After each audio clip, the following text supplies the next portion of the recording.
Good morning students. మనం చివరి క్లాస్లో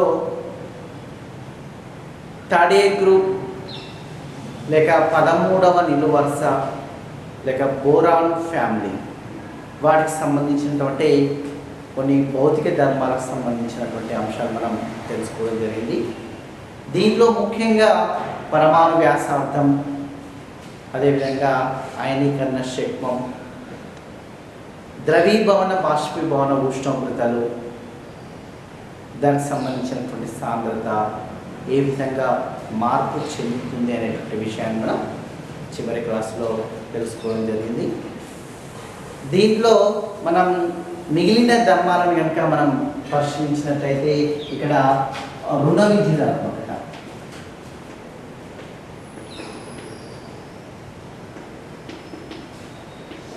రుణ విద్యుదాత్మకత మనం దీన్ని ఎలక్ట్రో నెగిటివిటీగా మనం తెలియచేయడం జరుగుతుంది.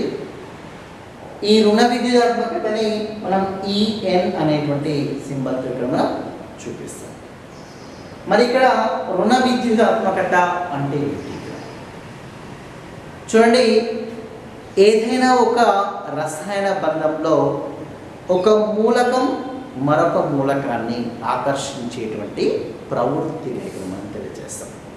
అంటే ప్రతి ఒక్క మూలకానికి ఎంతో కొంత ఆకర్షించేటువంటి ప్రవృత్తి అనేటువంటిది, స్వభావం అనేటువంటిది కలిగి ఉంటుంది.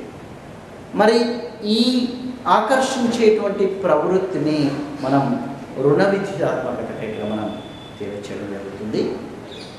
మరి ఈ రుణ విద్యుదాత్మకత కామన్గా మనం ఫౌలింగ్ స్కేలలో కానీ ముల్లికాన్ స్కేలలో కానీ కొలవడం జరుగుతుంది.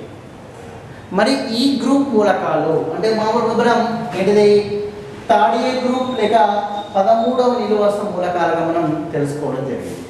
మరి ఈ గ్రూప్ మూలకాలకు సంబంధించినటువంటి రుణ విద్యుదాత్మకత అనేటువంటిది ఏ విధంగా ఉంటుంది? చూడండి, ఇక మనకి ఈ గ్రూప్ మూలకాలలో మనకి boron, aluminium, gallium, indium, thallium.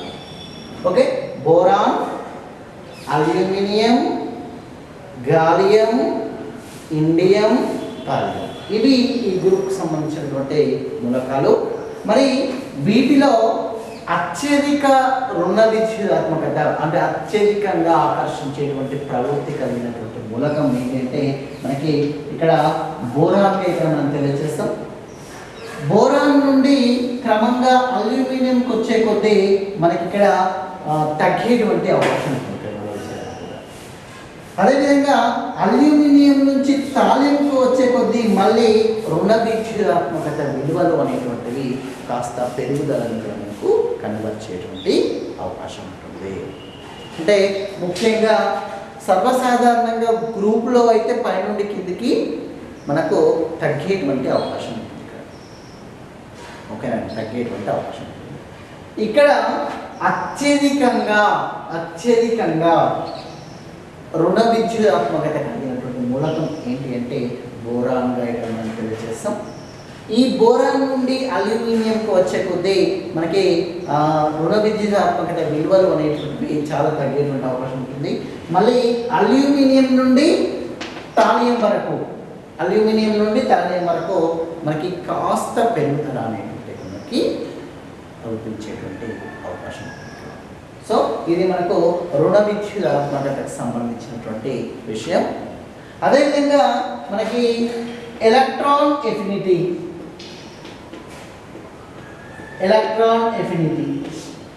చూడండి, ఎలక్ట్రాన్ ఎఫినిటీని మరొక విధంగా ఎలక్ట్రాన్ గ్రాఫిక్ ఎంథాల్పీగా ఇక్కడ మనం తెలియజేస్తాం. దీన్ని మనం ఈఏ అనేటువంటి సింబల్తో మనం చూపించేటువంటి అవకాశం ఉంటుంది. మరి ఈ గ్రూప్ మూలకాలకు ఏంటి అసలు ఇక్కడ ఎలక్ట్రాన్ ఎఫినిటీ అంటే ఏంటి? చూడండి, అయనీకరణ శక్మానికి పూర్తిగా మనకి విలోమం కలిగి ఉంటుందండి. ఏంటంటే అయనీకరణ శక్మము ఎలక్ట్రాన్ను తొలగించడానికి కావలసినటువంటి శక్తి యుక్తం. ఓకే, మరి ఇక్కడ ఎలక్ట్రాన్ ఎఫినిటీని కనుక ఇక్కడ మనం పరిశీలిస్తే ఎలక్ట్రాన్ను కలపడానికి కలిపేటువంటి శక్తిగా ఇక్కడ మనం తెలియజేస్తాం. ఓకేనా, ఎలక్ట్రాన్ను కలపడానికి కావలసినటువంటి శక్తిగా ఇక్కడ మనం తెలియజేస్తాం. అయితే కొన్ని సందర్భాలలో ఎలక్ట్రాన్ను మనం కలిపేటువంటి ఈ తరుణంలో మనకి కొన్ని సందర్భాల్లో శక్తి అనేటువంటిది గ్రహించబడుతుంది, కొన్ని సందర్భాల్లో శక్తి అనేటువంటిది వెలువడేటువంటి అవకాశంలో ఉంటుంది. ఓకే, కానీ అతి తక్కువ సందర్భంలో శక్తి అనేటువంటి వెలువడడానికి ఇక్కడ ఆస్కారం ఉంటుంది.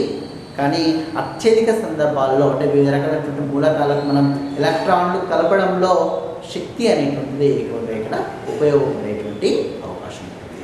అంటే ఈ రకమైనటువంటి శక్తిని మనం ఎలక్ట్రాన్ ఎఫినిటీగా ఇక్కడ మనం తెలియజేస్తాం. ఈ ఎలక్ట్రాన్ ఎఫినిటీని కిలో జౌల్ ఫర్ మోల్ శక్తులు మోల్లలో కానీ లేక ఎలక్ట్రాన్ వోల్ట్లలో కానీ ఈ విధంగా మనం తెలియచేయడం జరుగుతుంది. మరి ఇక్కడ boron, aluminium, gallium, indium, thallium ఈ మూలకాలను కనుక ఇక్కడ మనం పరిశీలించినట్లయితే ఈ మూలకాలలో అత్యధికంగా ఎలక్ట్రాన్ ఎఫినిటీ కలిగినటువంటి మూలకం ఏంటి అంటే మనం బోరాన్గా ఇక్కడ మనం తెలియజేస్తాం. ఈ బోరాన్ నుంచి థాలియం మనకి కిందికి వచ్చే కొద్దీ గ్రూప్లో కిందికి వచ్చే కొద్దీ ఎలక్ట్రాన్ ఎఫినిటీ విలువలు ఇక్కడ తగ్గుతాయి అనేటువంటి విషయం ఇక్కడ మనం తెలియజేస్తాం. అంటే సర్వసాధారణంగా ఇక్కడ మనం తెలుసుకోవాల్సినటువంటి ఒక 4 ఇక్కడ మనకి వెరీ ఇంపార్టెంట్ అండి. ఏంటి అంటే ఇక్కడ మనకి పరమాణు వ్యాసార్థం మాత్రమే పెరుగుతుంది కామన్గా అయితే, ఈ గ్రూపులో అని కాదు, కామన్గా అన్ని గ్రూపులను ఇక్కడ మనం అబ్జర్వ్ చేస్తే కనుక పరమాణు వ్యాసార్థం అనేటువంటిది పైనుండి కిందికి వచ్చే కొద్దీ పెరుగుతుంది. ఓకే, కానీ మిగిలిన 3 అంటే అయనీకరణ శక్మము, రుణ విద్యుదాత్మకత, ఎలక్ట్రాన్ ఎఫినిటీ ఈ 3 మాత్రం పైనుండి కిందికి వచ్చే కొద్దీ తగ్గేటువంటి అవకాశం ఉంటుంది. కొన్ని గ్రూపులలో మనం పరిశీలిస్తే ఒక్కొక్క గ్రూపును బట్టి కాస్త వాటి యొక్క మూలకాల స్వభావాన్ని బట్టి కాస్త మనకి మార్పు అనేటువంటి ఇక్కడ జరిగేటువంటి అవకాశం ఉంటుంది. కామన్గా మాత్రం ఇవన్నీ గ్రూపులలో కామన్గా అన్ని గ్రూపులకు పరిశీలిస్తే మాత్రం ఈ రకమైనటువంటి వాటి యొక్క విలువలు కలిగి ఉండేటువంటి అవకాశం ఉంటుంది. ఇవి మనకు ఇక్కడ వీటికి సంబంధించినటువంటి భౌతిక ధర్మాలకు సంబంధించిన విషయాలు. అదేవిధంగా మరి రసాయన ధర్మాలను కనుక ఇక్కడ మనం పరిశీలిస్తే ఏ రకమైనటువంటి రసాయన ధర్మాలను ఇక్కడ కలిగి ఉండేటువంటి అవకాశం ఉంటుంది.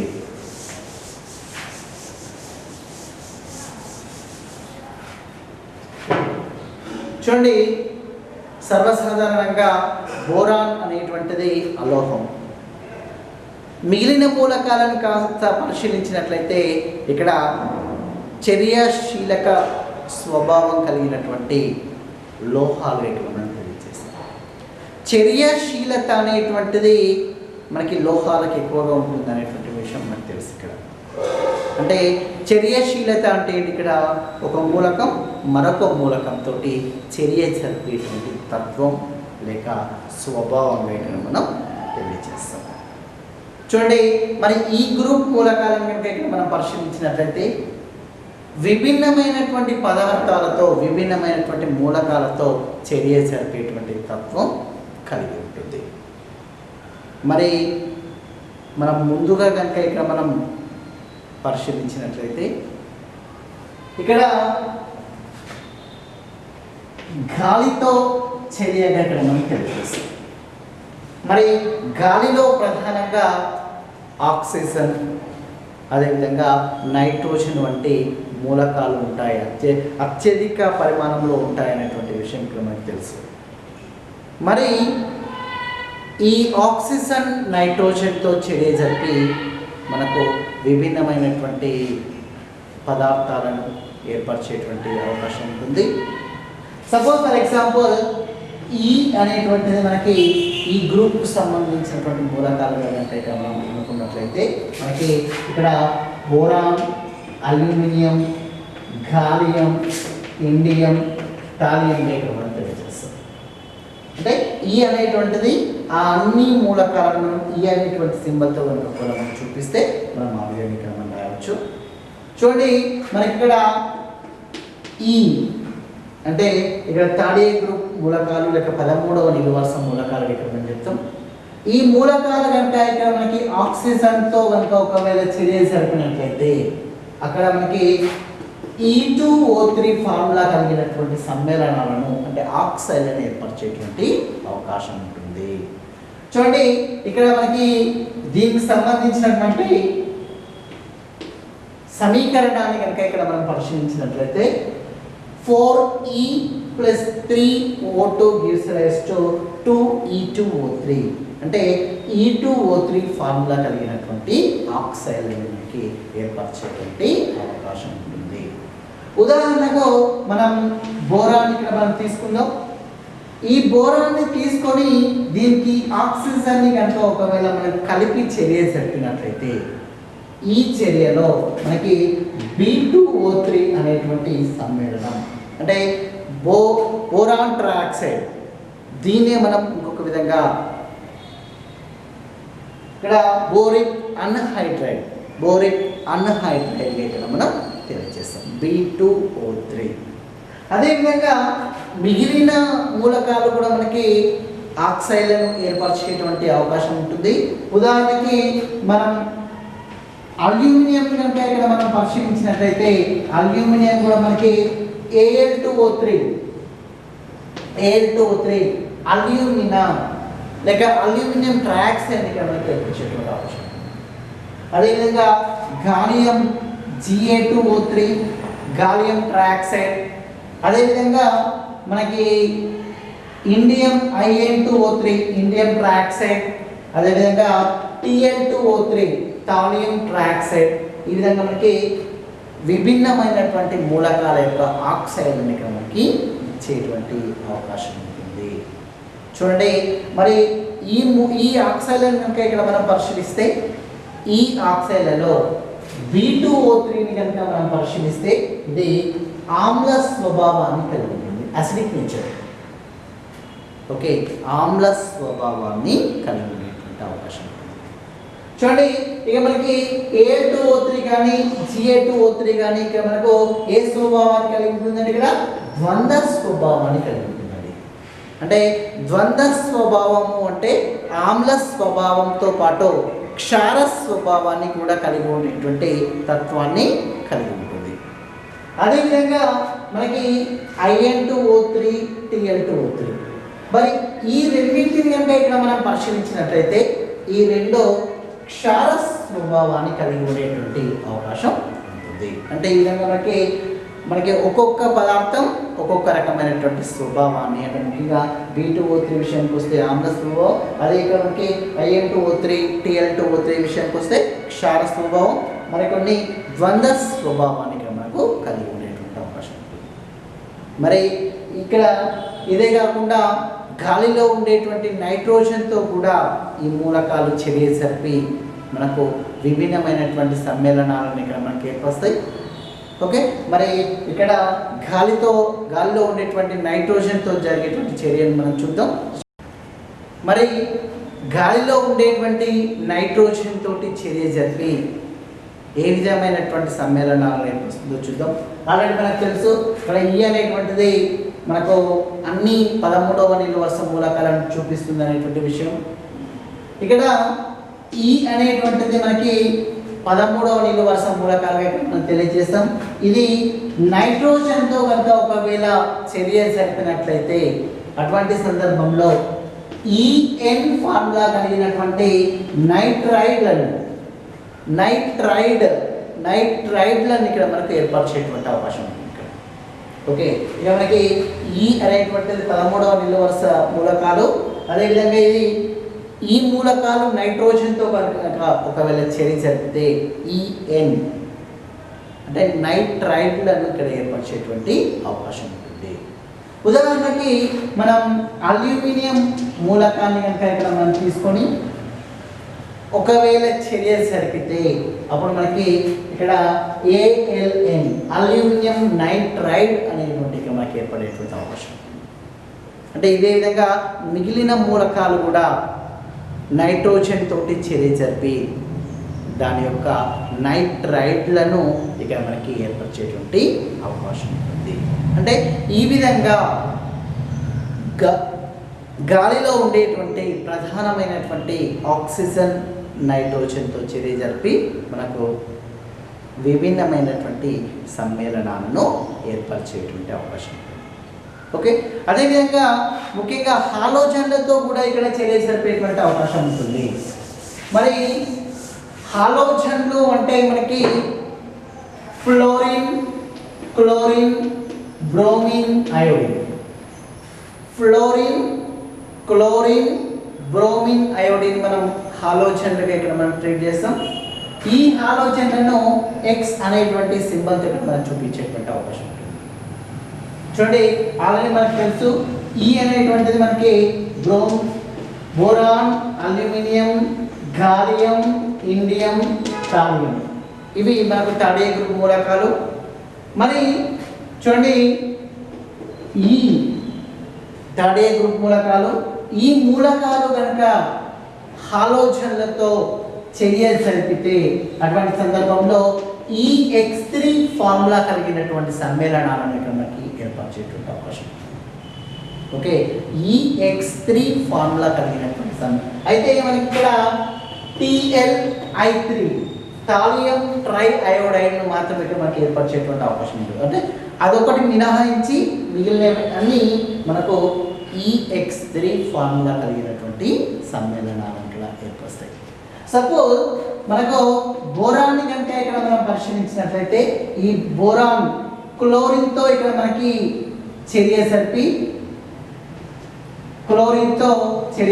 మనకు BCl3ని ఇక్కడ మనకి ఏర్పరిచేటువంటి అవకాశం ఉంటుంది. అంటే బోరాన్ ట్రైక్లోరైడ్ ఇక్కడ మనం తెలియజేస్తాం.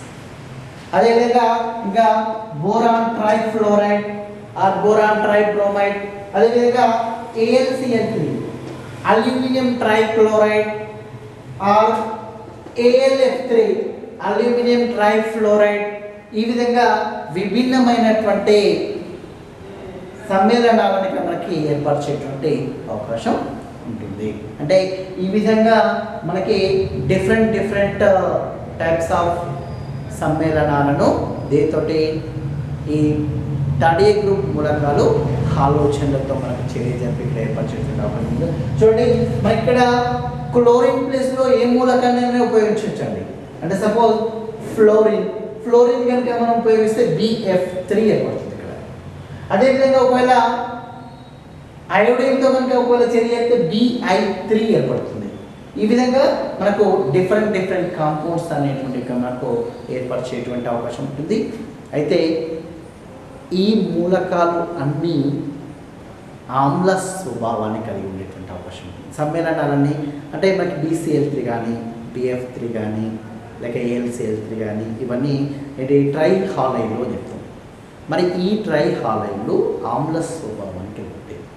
మరి ఇక్కడ ఏ శాస్త్రవేత్త మనకి ఈ సమ్మేళనాలకు ఆమ్ల స్వభావం కలిగి ఉందని చెప్పడం జరిగింది అంటే లూయి అనేటువంటి శాస్త్రవేత్త ఈ సమ్మేళనాలన్నింటికి ఆమ్ల స్వభావం కలిగి ఉంటుంది అనేటువంటి విషయాన్ని మనకు తెలియచేయడం జరిగింది.